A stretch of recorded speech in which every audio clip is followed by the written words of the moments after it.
The opposition leader of the self-declared Republic of Somaliland, Abdirahman Muhammad Abdullahi, has won the territory's presidential election. More popularly known as Iro, he won with 64% of the vote to become Somaliland's sixth president since it broke away from Somalia in 1991.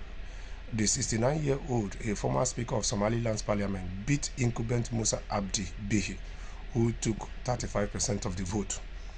During campaign, Iro said his party would review a controversial deal to ease landlocked Ethiopia a 20-kilometer 12-mile section of its coastal line for 50 years to set up a naval base, an agreement that has caused a diplomatic feud in the region.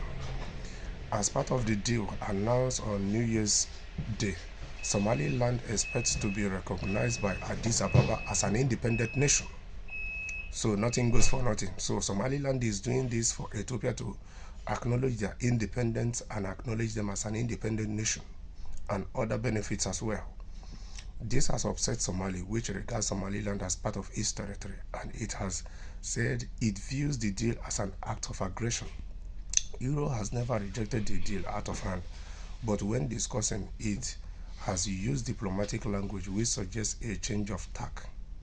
Somaliland is located in a strategic part of the world and is seen as a gateway to the Gulf of Eden and the Red Sea. Despite its relative stability and regular democratic elections, it has not been recognized internationally. We are all winners, the Somaliland state one Iro said, commending everyone for the peaceful vote on November 13 that was witnessed by diplomats from 9 European countries and the US. He also thanked outgoing President Bihi, who has led the breakaway region since 2017. Critics say Bihi lost support because of a paternalistic style, saying he had been dismissive of public opinion at a time when economic difficulties have undermined the value of the local currency. The president-elect, who will be sworn in on December 14, is seen as a more unifying figure. So technically that is why he won 64% of the vote, because the people see him as a unifying figure, somebody that listens to the people's opinion, somebody that has a heart of humanity, somebody that wants his country and their people to do well. But he has said he will continue Somaliland's relations with Taiwan, over which China claims sovereignty.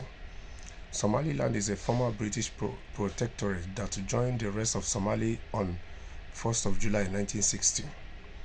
So Somaliland was even first a British protectorate before they joined Somalia in 1st of July 1960 in a conflict leading up to the overthrow of President Said Bahiri in 1991. Tens of thousands of people were killed in Somaliland, and its main city of Hargeisa was completely flattened in area bombardments. In the chaos that followed Barry's departure, Somaliland declared its independence and has since rebuilt the city, created its own currency, institutions, and security structures. So, since 1991, this Somaliland has done a whole lot for themselves. It's not easy. This is often contrast to Somalia, which collapsed into anarchy for decades and still faces many challenges, including from Islamist militias, and does not hold direct elections. So, this Somaliland is doing far better than Somalia itself. It's more peaceful, it's more organized, they organize democratic elections, and you can now understand. And the Somaliland, it is at a very strategic point. That is why it is very hard for Somalia to let them go. This is often contrast to Somalia. Born in Hargeisa, Iro went to school in Somalia and later attended college in the US, graduating with a master's degree in business administration. So now you begin to understand what is happening, why Somalia cannot allow Somaliland to go. But truth be told, you can't hold anybody forever. If people don't want to be part of you, kindly let them be in peace, because this is what is causing problem in most places in the world. There's a whole lot of countries that they feel marginalized, they feel they are not being included, they want to be on their own, and the country where they are being forced into or they are formerly part of will not want to let them go because they have a whole lot to offer. Because if Somaliland, like Biafra, like some communities in Togo that formerly belonged to Ghana that was forced into Togo, if these communities or any other people all over the world that are fighting for their self-determination, if they have nothing to offer, this country in which they are forced into or they formerly belong to would have let them go a long time ago. But truth be told, you can't hold anybody down for too long. That's just the truth.